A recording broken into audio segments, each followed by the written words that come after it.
So after putting in a couple hundred hours into both Dragon Age Inquisition and Origins, it's only fair that we finish up this series by playing what most people say is the worst game in the Dragon Age franchise. Whether that is fair is something we're going to be talking about in this video, and since I've put in over 60 hours and completed it, I'm also going to be sharing with you the good and the bad, and whether or not it's even worth playing.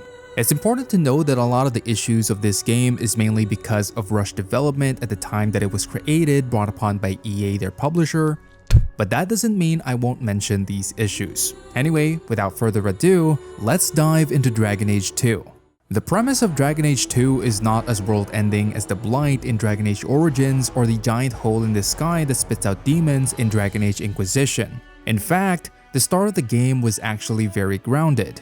You play as a Ferelden refugee trying to escape from the Darkspawn invasion in Ferelden, which was the thing that we were dealing with in the first game. Since you and your family have ties to the Free Marches in the north, you end up in a city called Kirkwall. Now, Kirkwall is a great city with a lot of underlying problems. Tensions regarding Templars and mages are at an all-time high, oppression is on the rise, and a warlike race called the Qunari are on their shores. The story is mainly set up for Hawke, the character you play as, to solve these problems and eventually rise up in the world. But it's up to you and your choices to determine the fate of the city and perhaps the future of the entire continent. Before we get into the meaty stuff, let's first talk about when you're starting the game. The best thing about Dragon Age games is the ability for your choices in earlier titles to affect the world state of the sequels. And the way that they do that here is that if you have an Origin save file, you can directly import it to Dragon Age 2 as a custom world state. So your choices in the previous game would carry over, which is pretty cool. However, what's not pretty cool is the character creator. First of all, no origin stories. Compared to the first game where you can choose what race you are, what place you came from, whether you're a noble or a commoner, we don't get any of those in Dragon Age 2. You simply play as a human refugee with the last name Hawke, so immediately, roleplay is not the major focus of this game. We're mainly witnessing Hawke's story, and you have the slight ability to determine how they act and what choices they make. They say your life flashes in front of your eyes before you die. Another thing that I dislike about the character creation is just that it's simply bad. I had a harder time trying to make the character that I want in the second game compared to the first game, so overall the character creator is a major step back. Because of this, I opted in for the preset Hawke option, which has this custom look that admittedly looks pretty cool. And then you get options for the same classes as well: Mage, Warrior, and Rogue. I know from playing the third game that the main issue in Dragon Age 2 is the mage oppression, so I decided for the first time in a long time to play a mage, and I'll talk about that a little later because it does affect a lot of the dialogue and even companion options later on in the game.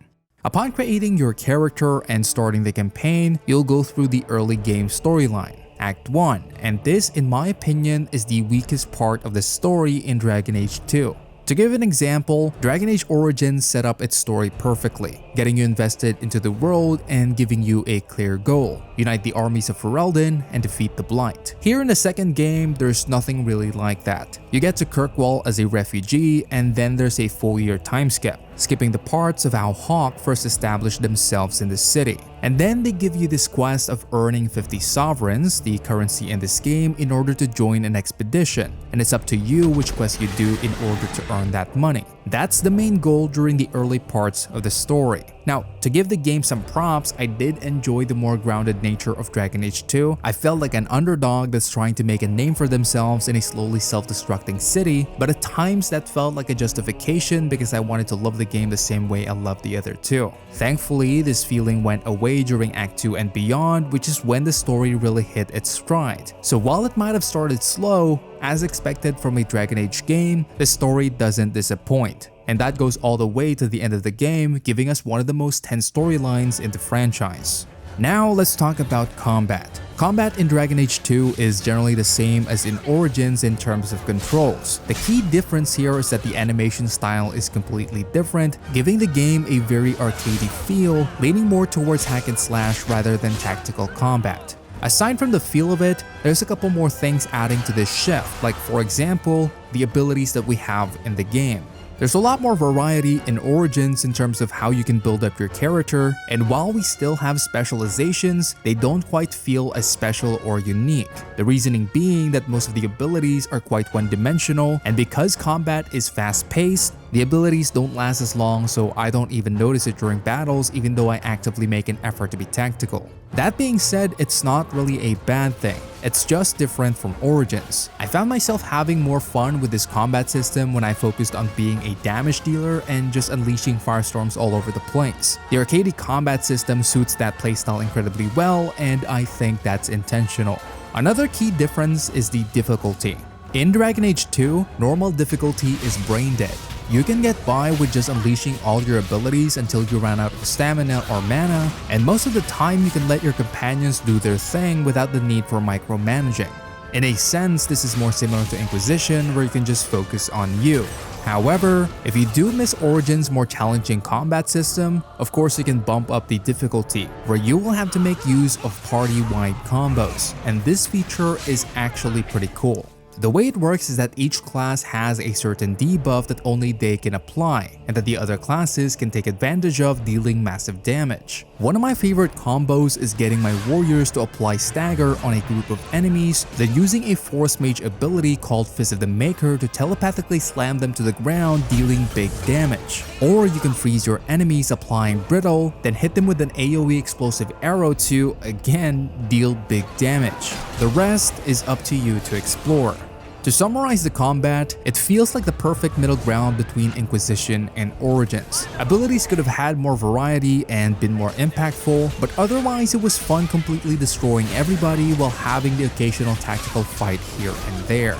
If Veilguard would have had this combat system, I wouldn't be mad at all. Before moving forward, I'd like to first thank the sponsor of this video, Gamivo.com. Gamivo is an online platform for gamers where you can get your favorite games, including recently released ones like Elden Ring, Shadow of the Erdtree, or the whole Dragon Age series at the best prices. They've got a huge selection of games for all the major platforms, and not only that, but they've kindly prepared a 5% discount code for the viewers of the channel. That's right, if you head to the link down below in the pinned comment or the description of this video, it'll direct you straight to their website. Pick any game you want, and on the checkout page, make sure to type in code KAGANATH to take advantage of the 5% off. In addition, if you want to have exclusive daily or monthly discounts and VIP access to a 24/7 live chat with their support team, go ahead and sign up for Gamivo Smart. It comes with everything I mentioned, plus pre-order priority and a free customer protection program. All of that for only $1.08 a month. They're also verified in Trustpilot, having amazing reviews, so you know that your purchases are protected. So if you want to get your favorite games at discounted prices and support this channel at the same time, head on over there with the link down below and make sure not to miss out on the 5% discount with code KAGANATH. Let's get back to the video. The only unfortunate thing regarding the combat system is not really within the combat itself, it's in the places that you do battle in. Because this game was rushed, exploration is like 90% gone in this game. A lot of the quests that you do are going to be in the same places or dungeons, just slightly different with some doors closing and some opening. I didn't really mind it in the beginning, but by the third act, I was just getting hungry for a different place to fight in. It's not a deal breaker and in my opinion doesn't really take away too much from what the game has to offer, but it is a negative if you're coming to this game for exploration. We mainly just stay within the city of Kirkwall and its vicinity as compared to exploring whole regions in the other two games. Let's move on to companions. Companions are one of the main pillars of the Dragon Age franchise, with the other being the story. So what that means is a good Dragon Age game must have great memorable companions. And here is where a lot of people might disagree with me. I don't really like a lot of the companions in Dragon Age 2. These are some of the most toxic, manipulative, insufferable group of people I had to party up with in recent RPG memory. And that would have been fine. It would have been interesting if it was written well, which, in my opinion, most of them are not. Without getting into spoiler territory, I love the idea of the characters. They've got so much depth when you really explore what they're about, but that depth I feel doesn't really translate very well in the moment that you're playing. Because it's not very well written, it just comes off as sudden changes in how they act from each encounter, and it's hard to appreciate because the dialogue focuses on them being so whiny that in the early game, I was finding it difficult to find the motivation to explore the characters and give them a chance. I'm sorry, I shouldn't presume. We've hardly met and I feel like I know you. Am I making you uncomfortable? I don't want you thinking about me that way. Everyone wants to control my thoughts. What? And that is unfortunate because the storylines of these characters are some of the best in the entire series. Now, I've come to love these characters after 60 hours, but it took a lot of effort on my part for these guys to really appeal to me, and most people are probably not gonna do that, which makes these characters overall the weakest group in the franchise in my opinion.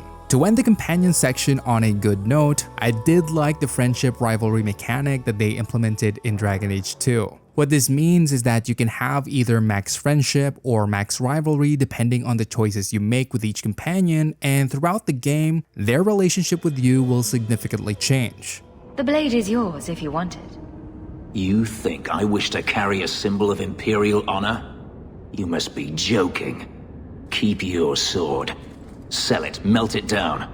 I want nothing to do with its filthy magic. This is so much more interesting than an outright approval or disapproval system where if your companion disapproves with what you do, they just leave. The friendship rivalry mechanic gives you not just a reason to replay the game, but also a reason to not please every character and instead actively challenge their beliefs and have them challenge yours. A very interesting concept, and I hope they bring it back at some point. In summary, Dragon Age 2 is not the forgotten middle child of the franchise that you should skip. While it does suffer from rushed development, needing to reuse assets and dungeons for a lot of its quests, it also has some of the most interesting storylines in all three games, especially if you include both the DLCs Mark of the Assassin and Legacy, which adds about 6 to 7 hours of playtime and a very interesting extra story that will lead you directly to Inquisition. Hit that like and subscribe button if you want to see more, and also thank you to our patrons for supporting the channel. I'll see you guys next time. Bye bye.